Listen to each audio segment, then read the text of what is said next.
एक शांत मंदिर जहां घंटियों की गूंज के पीछे छुपा था एक ऐसा राज जो रूह को दहला दे। जहां आस्था की आड़ में छुपा बैठा था एक हवस का पुजारी जो औरतों की पाकीज़गी से खेलता रहा सालों तक। पर एक दिन एक लड़की ने वो किया जो कोई सोच भी नहीं सकता था। इस वीडियो को आखिर तक जरूर देखिए, क्योंकि आपको मिलने वाला है उस रहस्य का पर्दाफाश जिसने पूरे गांव को हिला दिया था। सच्चाई जानने के लिए लाइक करें और दूसरों तक इस हकीकत को पहुंचाने के लिए शेयर जरूर करें।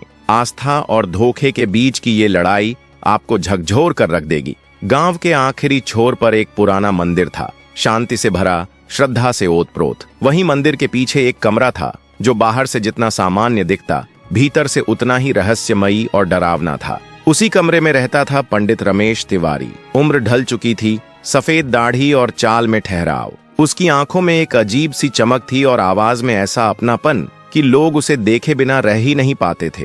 गांव वाले उसे बड़े ही सम्मान से देखते थे, उसे धर्म गुरु समझते थे, उसकी बातों में गहराई मानते थे। खासकर महिलाएं जो उससे तावीज, प्रसाद और सलाह लेने जाया करती। वह हर बार कहता, ये प्रसाद तुम्हारे दुख हर लेगा बिटिया। मगर वो प्रसाद सिर्फ एक बहाना था। असल में वो उनकी भावनाओं को समझकर उनकी कमजोरी को अपना हथियार बनाता था। मौका मिलते ही अपनी हवस का शिकार बनाता, बड़ी चालाकी से, बिना किसी को शक होने दिए। उसकी असलियत को जानने वाला कोई नहीं था। उसकी झूठी छवि एक संत की तरह लोगों के दिलों में बस चुकी थी, मगर उसके उस बंद कमरे की दीवारें कई अनकहे राज दबाए बैठी थीं, जो जुबान पर न सही पर कुछ चेहरों पर जरूर झलकते थे। इसी गांव में रहती थी एक लड़की, आराध्य। सीधे सादे किसान की बेटी थी। गरीबी उसकी पहचान थी, लेकिन आंखों में सपने और दिल में हिम्मत भरी थी। उसकी दुनिया सादी थी, मगर उसमें प्यार था, भरोसा था। वो दिल से चाहती थी कार्तिकेय को।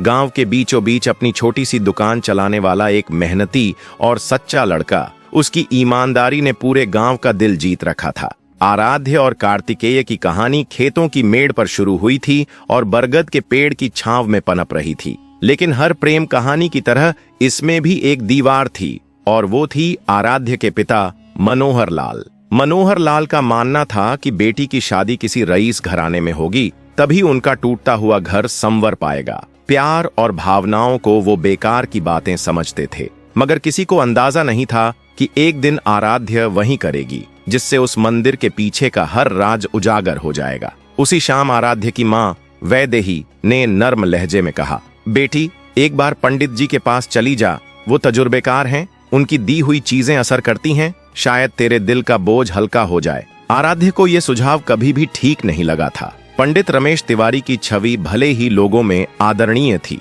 लेकिन उसके बारे में गांव में फुसफुसाहटें होती रहती थीं।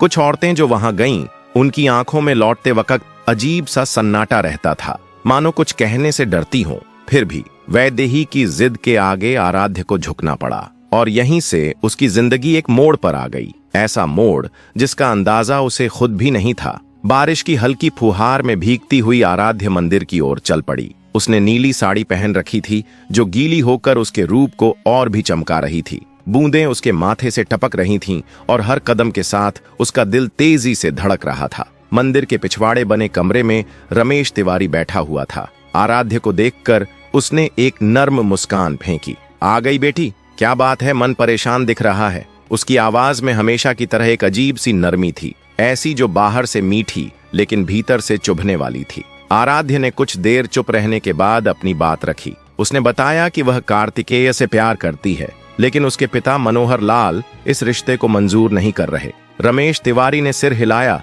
जैसे सब समझ गया हो और बोला, अरे ये तो कोई बड़ी बात नहीं है बेटी, तेरे लिए एक खास प्रसाद है मेरे पास, बस इसे लेना होगा और जैसा मैं कहूँ वैसा करना होगा। उसने एक पुड़िया आराध्य की ओर बढ़ाते हुए कहा, ये प्रसाद तेरी सारी उलझनों का अंत कर देगा, लेकिन ध्यान रखना, इसके लिए एक खास पूजा करनी होगी, रात को अकेले, और ये बात किसी से भी कहना मत, वरना असर नहीं होगा। आराध्य उस पल कशमकश में थी। दिल कुछ और कह रहा था और हालात कुछ और मजबूर कर रहे थे। उसे नहीं पता था कि उसके सामने जो रास्ता खुल रहा है वो सच्चाई के अंधेरे गलियारे से होकर गुजरने वाला है। आराध्य का दिल जोर जोर से धड़कने लगा। रमेश तिवारी की बातों में उसे कोई सच्चाई नहीं लगी, कुछ तो गड़बड़ थी। उसने साहस जुटाकर पूछा, क्या ये पूजा दिन में नहीं हो सकती? रमेश तिवारी ने एक बनावटी हंसी के साथ कहा, बेटी, ऐसे चमत्कार सिर्फ रात के सन्नाटे में असर करते हैं। तू बेफिक्र रह, मैं तेरा ही भला चाहता हूँ। उसकी मुस्कुराहट में जो पहले अपनापन लगता था, अब उसमें एक डरावनी चालाकी झलकने लगी थी। घर लौटने के बाद भी आराध्य का मन बेचैन रहा।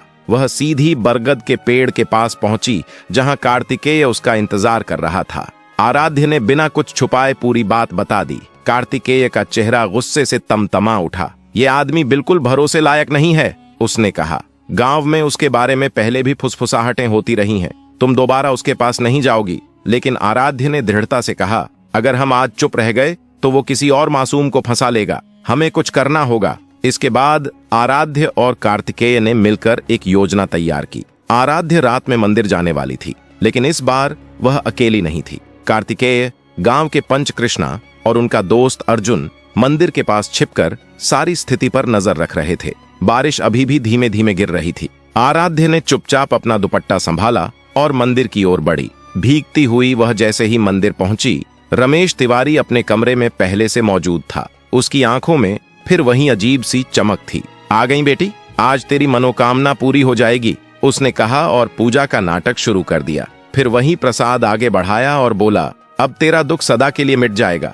लेकिन इस बार उसकी निगाहें आराध्य के चेहरे से ज्यादा उसके शरीर पर टिकी थीं।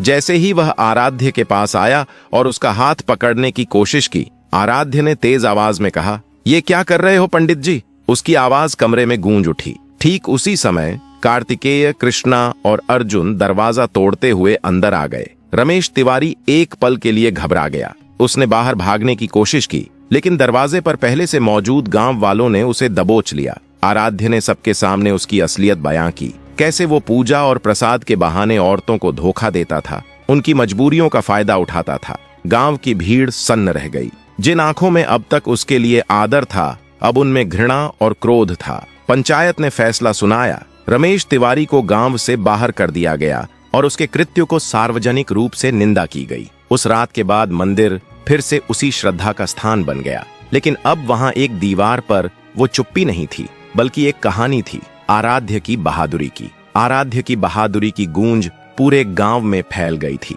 उसकी ईमानदारी और साहस को हर कोई सराहने लगा। यहाँ तक कि उसके पिता मनोहर लाल ने भी अपनी जिद छोड़ दी और कार्तिकेय से उसकी शादी के लिए हामी भर दी। 1 साल बाद गांव में खुशियों की एक नई सुबह आई। आराध्य और कार्तिकेय का विवाह हुआ। शादी के दिन कार्तिकेय ने आराध्य की कलाई में एक चांदी का कंगन पहनाया, जो केवल एक जेवर नहीं, बल्कि विश्वास और सच्चे प्रेम का प्रतीक था। एक ऐसा बंधन जो किसी पाखंडी की चालबाजियों से नहीं, बल्कि दिल की सच्चाई से बंधा था। शादी के बाद आराध्य ने घर की जिम्मेदारी संभाल ली और गांव की महिलाओं को सिलाई, कढ़ाई और आत्मनिर्भरता के हुनर सिखाने लगी। वहीं कार्तिकेय ने अपनी दुकान को बढ़ाया और उनका आपसी प्रेम दिन ब दिन और भी गहराता गया। मगर कहानी यहीं खत्म नहीं हुई। रमेश तिवारी, जिसे गांव से निकाला गया था, अंदर ही अंदर बदले की आग में जल रहा था। वह गया तो जरूर, लेकिन पीछे एक वादा छोड़ गया कि वो लौटेगा और अपना बदला लेकर रहेगा। करीब 1 साल बाद गांव में एक नई चर्चा शुरू हुई। गांव के पास एक छोटे से आश्रम में एक नया पंडित आकर रुका था। नाम था राघव। उम्र वही लगभग 70 के आसपास, लेकिन चेहरा कुछ खास आकर्षक और बातों में अजीब तरह की मिठास। राघव औरतों को चमत्कारी प्रसाद देता और कहता, तुम्हारे दुख अब ज्यादा दिन नहीं टिकेंगे। धीरे धीरे कुछ महिलाएं उसकी बातों में आने लगीं और उसकी ओर खींचती चली गईं। जब ये बातें आराध्य तक पहुंची तो उसे बेचैनी हुई। कार्तिकेय, मुझे शक है कि ये राघव असल में कोई और नहीं, वही रमेश तिवारी है। अपनी सूरत बदलकर वापस लौटा है, उसने कहा। कार्तिकेय ने मुस्कुराकर जवाब दिया, तू अब हर नए पंडित को लेकर सतर्क हो जाती है, लेकिन ठीक है, इस बार भी कुछ गड़बड़ होगी तो पता चल जाएगा। हम मामला जांचेंगे। आराध्य ने फिर से एक योजना बनाई। इस बार वह अकेली नहीं थी। उसने अपनी बहन जैसी दोस्त सुषमा को साथ लिया, जो तेज तर्रार और निडर थी। सुषमा एक दिन सीधी राघव के आश्रम पहुंची। सादी सी साड़ी पहनी, चेहरे पर चिंता का रंग और आवाज में लाचारी का सुर डालकर बोली, पंडित जी, मेरी शादी टूट गई है। रिश्ता तय हुआ था, लेकिन लड़के वालों ने इनकार कर दिया। मैं बहुत परेशान हूँ। क्या आप कोई उपाय बता सकते हैं? राघव ने एक नाटकीय मुस्कान के साथ सिर हिलाया और एक पुड़िया उसकी ओर बढ़ाई। ये लो प्रसाद, लेकिन ध्यान रखना, इसके लिए एक विशेष अनुष्ठान करना होगा। रात को अकेले, और ये बात किसी को बताना मत। सुषमा ने सिर हिलाया,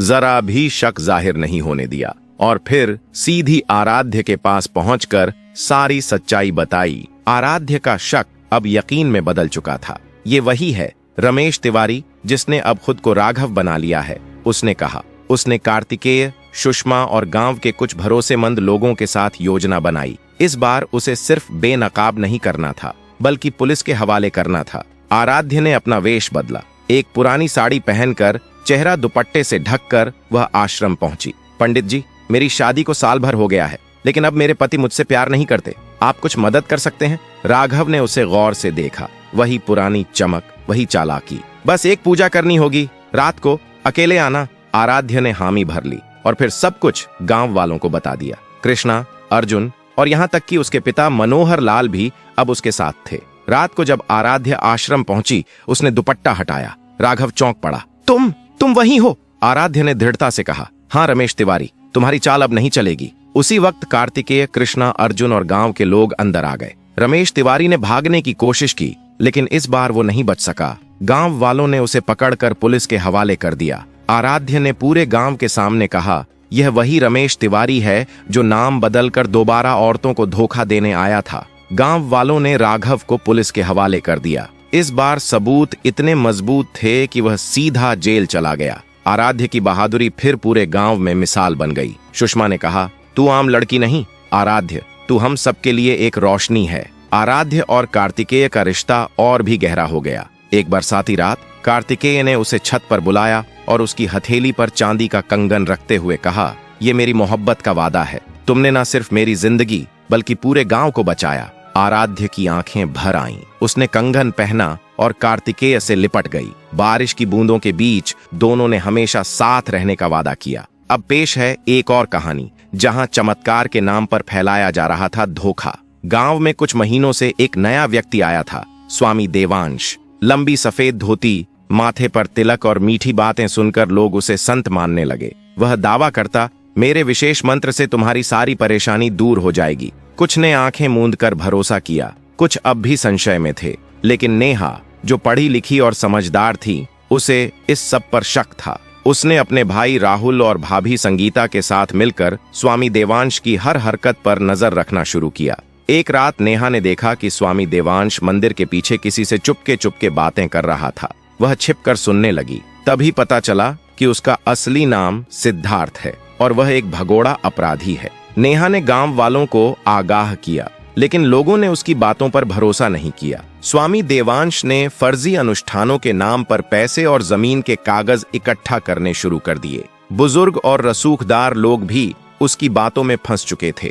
नेहा ने अपनी भाभी संगीता और भाई राहुल के साथ मिलकर योजना बनाई। गांव के कुछ युवाओं को साथ लेकर उन्होंने स्वामी की गतिविधियों की रिकॉर्डिंग की, जिसमें वह अपने गिरोह के साथ सौदे करता पकड़ा गया। एक रात नेहा और राहुल ने सबूतों के साथ पंचायत में स्वामी का पर्दाफाश किया। शुरुआत में गांव वाले चौंके, लेकिन जब वीडियो देखे तो सच सामने आ गया। गुस्से में आकर स्वामी देवांश ने नेहा पर हमला करवाया, लेकिन युवाओं ने समय रहते उसे बचा लिया। पुलिस बुलाई गई और स्वामी गिरफ्तार हो गया। जांच में पता चला कि वह कई राज्यों में वांछित था। उसके जाने के बाद गांव में शांति लौटी। नेहा की हिम्मत की सराहना हर तरफ हुई। नेहा ने पंचायत में कहा, धोखा चाहे जितना भी गहरा हो, सच एक दिन सामने आता ही है। सबसे बड़ा जादू हमारी सोच और हिम्मत में है। उस दिन से गांव की औरतों और युवाओं ने ठान लिया, अब कोई भी फरेबी आस्था का नकाब पहनकर गांव को धोखा नहीं देगा। ये कहानी सिर्फ एक धोखेबाज की नहीं,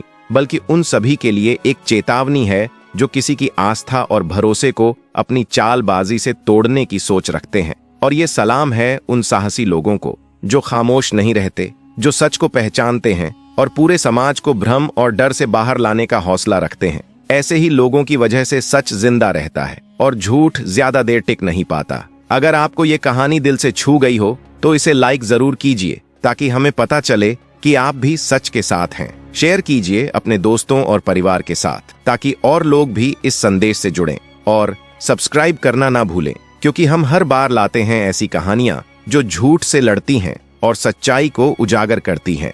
आपका एक क्लिक किसी और की आंखें खोल सकता है। मिलते हैं अगली कहानी में, एक और सच, एक और हिम्मत के साथ।